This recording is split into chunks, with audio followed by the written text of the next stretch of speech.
Welcome back to JPTV. I'm your host, Thaxton Birch, alongside my sidekick, Parker Griffiths. Abby Mangum will also be covering the sports world later on in the show. We will be covering news on social media, upcoming basketball, and much, much more. Yesterday was an important day in American political history, with 46th President Joe Biden being inaugurated. Owen Lundberg shared his thoughts on this event.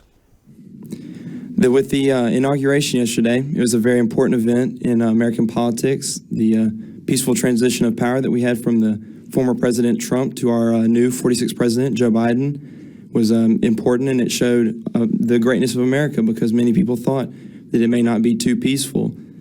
President Biden's speech about unity through this tough time was rousing. It was a good speech, and I really am interested to see what happens next. Ryan Groby interviewed Lane Hughes, a U.S. government teacher, about social media and the power it holds in politics. Social media is an important part of our politics today, and despite many of us who bemoan that fact, who wish that weren't so, who don't think that it's necessarily been healthy, I think some version of it is probably here to stay. Government involvement is tricky because of the First Amendment. To have government come in and regulate social media in a way that some people would like probably runs up against our deep commitment to freedom of expression. Now, the First Amendment is often raised as a complaint about people being deplatformed, being kicked off of Facebook or Twitter. That's not really a First Amendment issue because it's not the government doing it. The First Amendment applies to the government. Private companies removing you from their site may be objectionable, but it's not a First Amendment issue. A lot of people feel, though, that the general theme of the First Amendment, the theme of free back and forth of ideas, could be undercut if companies take too aggressive a stand of deplatforming people or removing people. The companies, on the other hand, look at it from the standpoint of, are they opening themselves up to problems if they allow their services to be used for people who are actually plotting violence? So there are a lot of issues there. We asked a few tricky questions to one of the students here at Jackson Prep. Let's see if he won the dollar prize. We're here with John Tyson on Patriot Avenue. We're going to ask him some questions, and if he gets them all right, he gets $1. All right? How many planets are in our solar system? 10? Wrong. All right, which animal is the tallest in the world? Land animal? Yes. Probably an elephant. Wrong, but close. All right. What is a group of lions called? A flock of lions? Good answer, but it is wrong. How many colors are in the rainbow?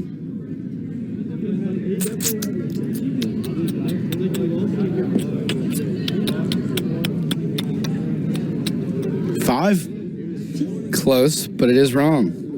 What is the largest state in America?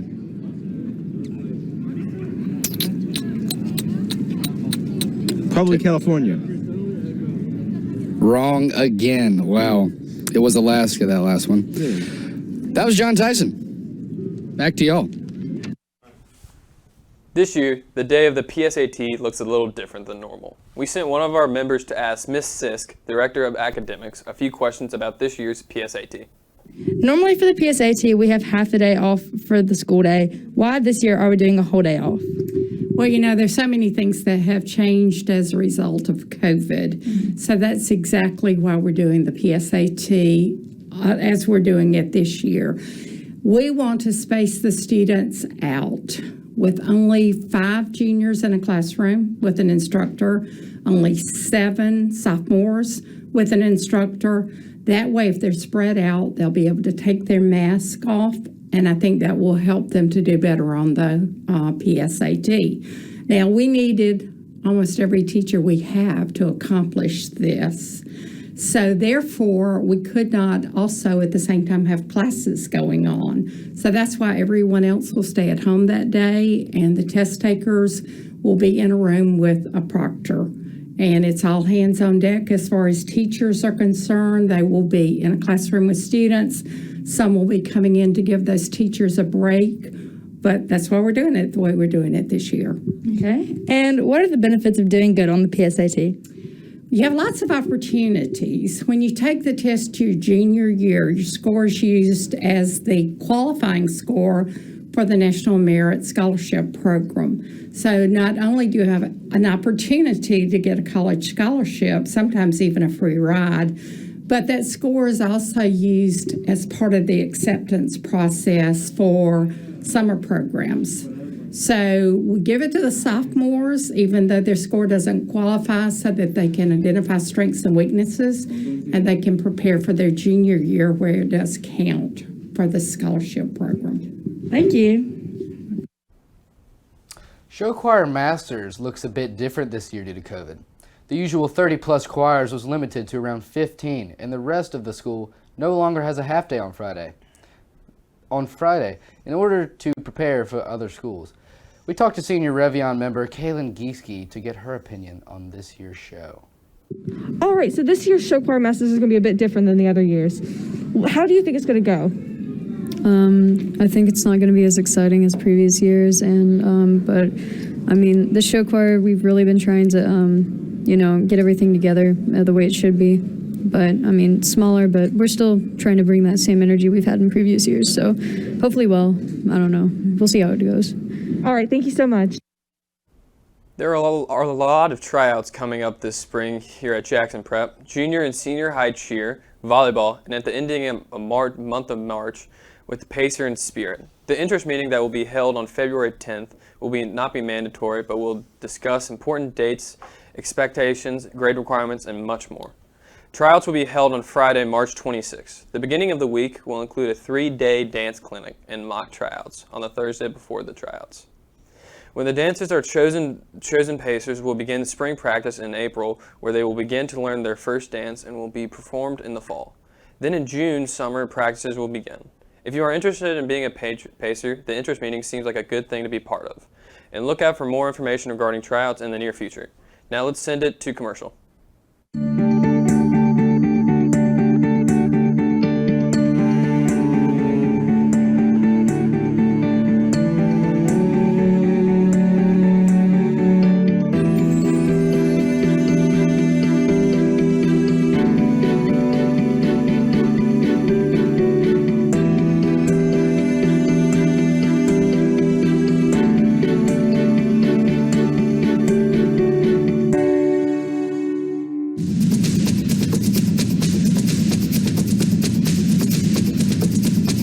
Here at Jackson Prep, we strive for excellence and greatness. We take pride in our athletes, our program's histories, our facilities, our state championships, and our all sports awards. The Booster Club allows our athletes great benefits. With the Booster Club, we are able to remodel facilities such as the new locker room under the stands or the new women's weight room. We would like you to join the Booster Club today at jacksonprep.org.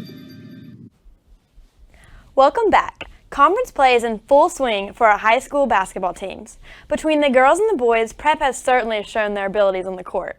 The girls are 3-0 in their last 3 games, while the boys are 1-2 in their past 3 conference games, all ending in tight scores.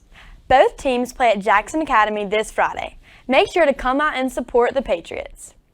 The girls faced an issue during halftime while traveling to Copiah this week. The door to the locker room was shut tight and they were unable to get out. Coach Brewer came to the rescue to help them complete their road victory at Copiah. We got some footage of this unusual halftime moment courtesy of Bradley Carter.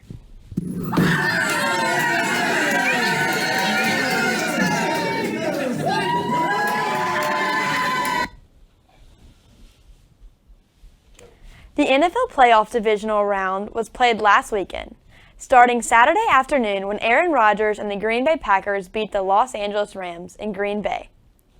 Later that night, Josh Allen and the Buffalo Bills took down the Baltimore Ravens in Buffalo for their first championship game appearance in 20 years. On Sunday, the Kansas City Chiefs beat the Cleveland Browns with a controversial ending. Later Sunday night, Tom Brady and the Tampa Bay Buccaneers beat the Saints in the Superdome, which could have been Drew Brees' last game. Next Sunday, we'll play both championship games. We'll be back after this commercial.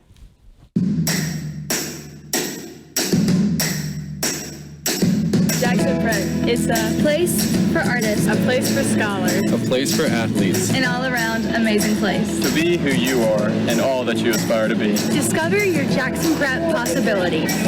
Join us for a tour.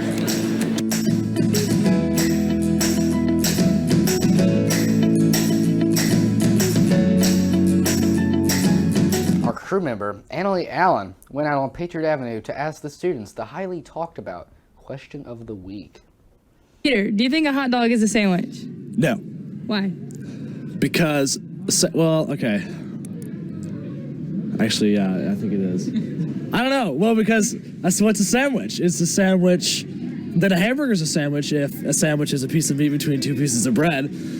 But it's not two pieces of bread. It's not two pieces of bread, so it's not a sandwich because a hot dog is one singular piece of bread with meat in the middle of it. It's not two different pieces.